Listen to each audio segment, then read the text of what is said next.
in the transport industry, right across the board into the shipping industry, really completely across the board. So that's the backdrop of this major call for a victory parade, if you will, today. Well, what can we expect in the victory parade? And will it rattle the Supreme Military Council who are trying to deter these sorts of gatherings? Well, it's interesting because the organisers have been very open with the Supreme Military Council. They've had discussions, and so there should be fairly heavy security right the way across the board. There is some talk of a demonstration by pro-Mubarak people who will want to call the country to remember their former leader in a more respectful manner. It isn't necessarily a militant march they're engaged in, but it is a concern.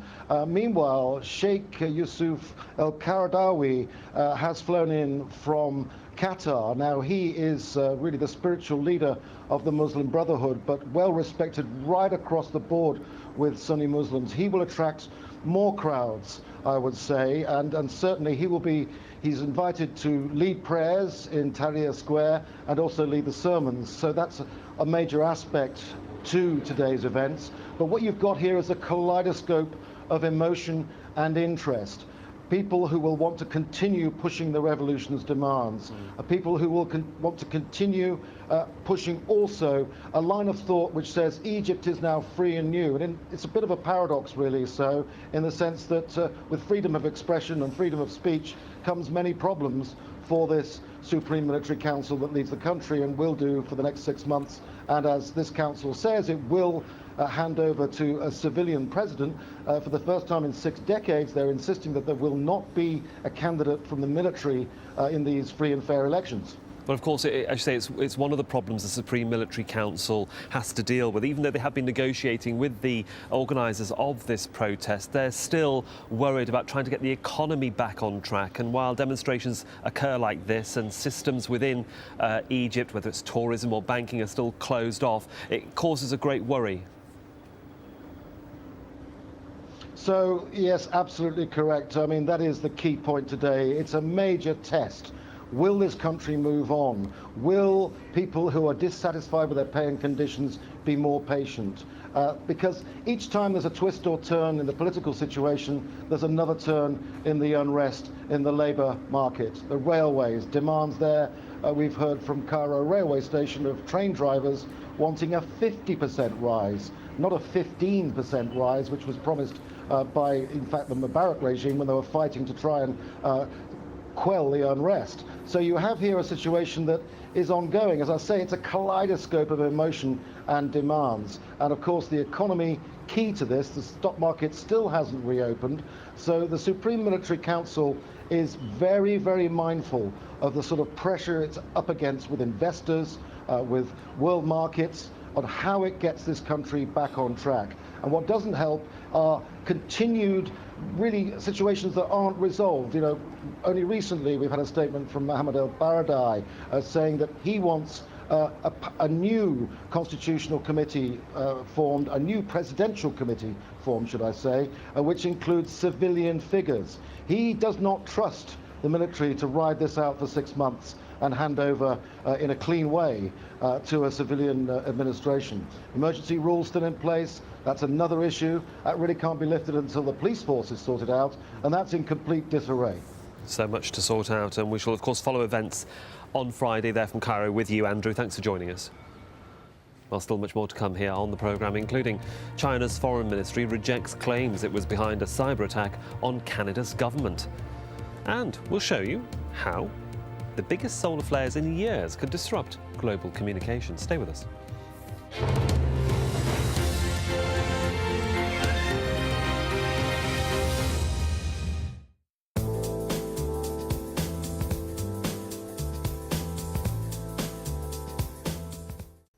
Hello there. Well, there is yet more wet weather across many parts of South America. Recently, some of the most heavy outbreaks of rain have been along this western coast here, but they do appear to be easing a little bit. Instead, the wetter weather is just nudging a little bit further towards the east. So Brazil this time is where we're seeing some heavier downpours, and it's still going to be very unsettled there as we head through Friday. I think on Friday, though, we're going to see a little area of low pressure begin to develop there over parts of Peru and Bolivia, and that's going to turn things here wet once more. Meanwhile, a bit further south and from Buenos Aires, there could just be 1 or 2 showers, but it will still be pretty hot with our temperatures up at 32 degrees. Now, as we head across towards the southern parts of Africa, all eyes here are on Madagascar. Here we've been struck by the second time by our cyclone. Torrential downpours out of that, strong winds as well, but the main problem is going to be the amount of rain that we see. It really is going to be very, very wet. The ground's already saturated and the flooding will be widespread. As we head up towards India, it's mostly fine and settled here, just a little bit of cloud there in the east. Sri Lanka, that's where we're seeing more in the way of wet weather, as we are in the northern parts of Pakistan as well. And as you might expect, the wet weather here is turning wintry over the mountains. Now, here in Doha, the temperatures are easing a fraction as we head through Friday. Still a fair amount of dust around at 24.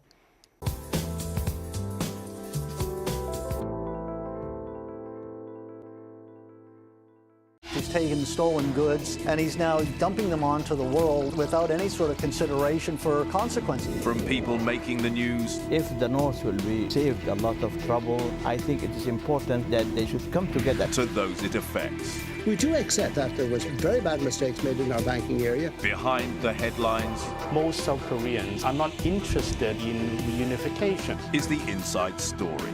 At this time on Al Jazeera.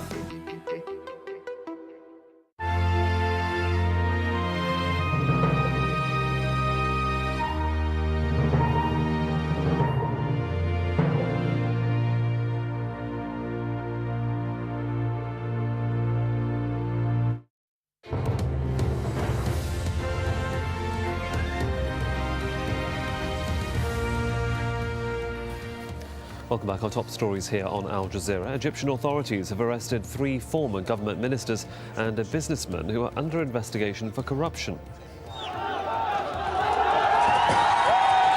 Further protests are underway in Libya after a number of people died in a crackdown on protests there. Human Rights Watch is reporting that the death toll could be as many as 24. Funerals are underway in Bahrain for protesters killed in Thursday's violent crackdown in Manama. The city remains under police lockdown. As turmoil spreads in the Middle East, questions are being asked about the United States' response. President Barack Obama has continued to waver in his position, depending on US alliances.